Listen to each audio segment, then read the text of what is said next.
for a session presented by Qiddiya. Please welcome the MD Advisor and Director General of Play Qiddiya City DMMO, Ross McAuley, in discussion with SkiftX Research Editor Dan Marcec.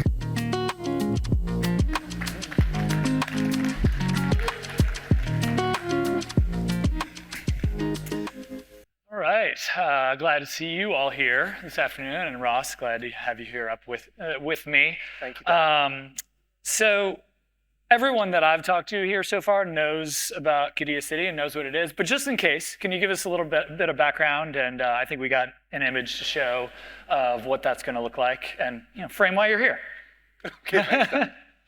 So, Qiddiya City is a destination city that we're building. It's a giga project in Saudi Arabia, and you all have heard of giga projects, but let me debunk one myth. A lot of people think when you say giga project, it's remote, it's distant from everything. Qiddiya City is a destination city. We're building 40 minutes from Riyadh. So that's 40 minutes from 7 million people, 40 minutes from all the government and related regulatory infrastructure that's required to make a destination city successful. The ambition is big, the will is there. Qiddiya City will eventually be bigger than the overall area of Orlando, 40 minutes away from Riyadh, and the city is based on 3 pillars of entertainment, sports, and culture. So we say you don't live life, you play life. And so Qiddiya City is a city powered by play. That's great. Thanks, Ross, because we are here, obviously, to talk about Qiddiya City because you were here, but really we're talking about the larger shift in trends in travel and how play moves into that. So we're going to pull up a slide here because Skift recently did some research with 2,500 travelers worldwide, and we found that 72% of them said that participating in these types of experiences, entertainment, sports, and culture, has become more important to them over the last 5 years. Not only are these activities more important, but they said they were willing to pay more when they plan a trip around one of these activities. So 2/3 of the travelers that we spoke to, and 77% of millennials, by the way, said that they would be willing to pay more for a trip that involves entertainment, sports, and culture. So these we talked about, Ross, ladder up into this concept of play, right? Why is this so important to travelers right now? What are you seeing out there as you build this city? Yeah, so I think for any destination, a single-minded philosophy is important. And at Qiddiya City, we believe in the power of play. Why? Because play is a natural human instinct. It's as natural to all of us as walking or breathing. It's something we know from a very young age. And we also know that play is not just about fun. We play to compete. We play to learn and solve problems. We play to connect with other people, even people from cultures or nations that are not our own. So it's a very important part of the human condition. Play for us is also universal. It's not restricted to one economic segment. It's for all. And this is to debunk the second myth about a giga project in Saudi Arabia. Qiddiya City is for all. So what does that mean? We're accessible to the domestic Saudi population. The pricing of our activities and events and our residential offering is in line to make the city accessible to all, and we welcome all Saudis, and we will welcome the world to come and play with us. Yeah, well, I mean, I'm glad this session is kind of taking place here at the end of the day because, Ross, you really hit on a bunch of different themes that we've talked about. That fact of diversification across the industry and just these opportunities that are happening all over the Middle East. So I'm going to pull up the next slide, which is also a statistic from our survey. We actually also surveyed 320 travel executives from around the world. And they also are showing some enthusiasm, right? They said the destinations that focus on these things, these pillars of play, entertainment, sports, and culture, will become more important on the global tourism landscape. So that's great. However, interest, intent does not always equal action. How have you seen the discussion around play happening within the industry? And is there any hesitancy or kind of discomfort around discussing play? Within the industry, I would say that there's a kind of a broad acceptance of the fact that it's an important part of the journey. And we all know that it used to be, I'd pick a place to go and then work out what I wanted to do. That's a historical paradigm of how travelers choose a destination. That's flipped.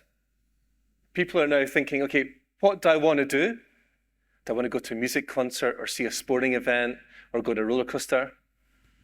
Where can I do that thing? And so we see that change in paradigm. And I think the second thing is, it can work at all different levels. So there's Katerina from Shangri-La. There was Loe from Fairmont somewhere as well. Loads of old friends here because I used to be that. So even at luxury hotel level, you're kind of thinking, hang on, we don't play, we're luxury. It's not about having fun, it's about status. But even at that luxury level, access to VIP experiences and entertainment and sports, into exclusive offerings, I think is really relevant to that traveler. And as you said, 72% of millennial travelers and younger value play in terms of choosing their destination or experience. Yeah, by the way, actually, that 72% was all travelers in our survey. It was 80% when we talked to millennials, when we broke that out by millennials. So, I mean, it's even stronger with these younger generations, which is so much more important as we're seeing the demographics change. Good point. So, yeah. You got to keep me right, Dan. Thanks. No, I mean, it's great. You quoted it accurately. And I just want to bring it up that's a big deal. So to your point, how can travel companies kind of work together to help fulfill this vision? I really liked what you said about the kind of decision-making funnel being flipped on its head. So in the past, travel companies would say, well, I'm in this destination, the travelers will come to me. That's not necessarily the case anymore. They're going to a destination because they want to go to the concert. They want to go to the World Cup, wherever that might be. They're going to come to Atlanta, where I live, to see the World Cup in a couple of years. And we're very excited about that. 2034. Right, exactly. So how do the travel companies take advantage of those opportunities with, not only the fixed assets like the theme parks that you'll have, but also with the events and festivals and things coming through? Good question. I think my advice when looking at this destination city we're building from scratch to the travel ecosystem is, I think there needs to be a move from a transactional partner to an experiential partner. So it's not about what margin can I get from this bit or that bit. It's about how can I provide a more seamless experience for a potential traveler coming to this destination. So as an example, we had Al Musafir here on stage earlier. Al Musafir are the Middle East's largest OTA.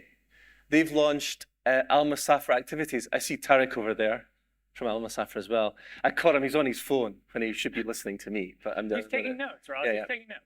But Al Musafir, and I like this because they're going beyond the traditional booking funnel. They've done a JV with Klook. And Klook is about how do you surface events within that journey. So they're already thinking about how can I make a seamless booking journey for a potential traveler, because it's hard. There's so many competing channels out there and investing. And so there's that. And I'd say the second thing is we need to give ourselves permission to think even more innovatively. So we're building a destination city, amazing theme parks, water parks, performing arts centers, football stadium. But that's fine, but this is just the hardware. These need to be filled with events and experiences, a layer that fills these and brings them to life. So the focus on events, on music, on sports, on international and national is really, really key for us. And then how we get those events and we integrate with hotel bookings, with DMC support, with airlines. There's really a new model that we're interested in exploring. That's really interesting. So I liked the way that you illustrated that the concept of the hardware. This comes back to something we were just talking about out here. This idea of well, let me frame it through the idea of this like cultural tourism, right? So how do you get the heart and like the energy into a place? Like we talk about authenticity a lot. You were just on this panel a couple of weeks ago at World Travel Market with some other destinations, and you were talking a lot about how do you make an authentic destination. That's what people want, but it's just such this vague concept and term. So how are you bringing that to Qiddiya City? Yeah, I think we talk about authenticity a lot, and I've heard it a lot on this stage, but it's becoming one of those terms that's probably a little bit overused, you know? And so I think, having worked in the region for, Lolly, I'm trying to think, 15 years, that often in the Middle East, we confuse heritage with authenticity. We think they're the same thing. So to give an authentic experience, it has to be traditional. You know, the desert sands and the tent and the falcon on the shoulder and the dates. Now, I think that's a relevant experience, but it's quite stereotypical now. So when I think of authenticity in the context of Saudi Arabia, Saudi has 65% of the population under the age of 30. There's a phenomenal youth culture that's emerging. So it has the largest dance music festival, entrepreneurs, food and drink, music, the arts, creative industries. So for me and for Qiddiya City, authenticity is, can you come here and play like the locals do? Can you come here, meet Saudis who'll be working in the city, in frontline service roles? Can you attend a sporting event that the locals would go to, so you really feel what it's like to live in that society and be in that society? That, for me, is what authenticity, the next stage of authenticity in the Middle East. That's great. So quickly, we'll have time for one more quick question, but please use the QR code. I mentioned a couple of these stats. We've got a research report coming out next month that will have so much more information on this and will articulate some of these ideas. Ross, got time for one very quick question. What's inspiring to you in a destination as you guys are building the city out? You can name a destination, or you can, kind of. Yeah, I mean, there's the usual ones, so Orlando, etc. But I think in WTM we shared a stage with Nashville, and I love the story of Nashville because they focused on that authenticity of experience there. So on the music, the experiential, the music, the play side of that city. And 15 years ago, it really wasn't on the map. Now they host the NFL draft. They're a huge destination in their own right. And so I really love that story of a DMO working with the travel ecosystem in a very clear way to differentiate the destination that's resulted in commercial gain for everybody. Great. Well, Ross, thank you for your time. Thank you, everyone. Have a great rest of your day. Thank you.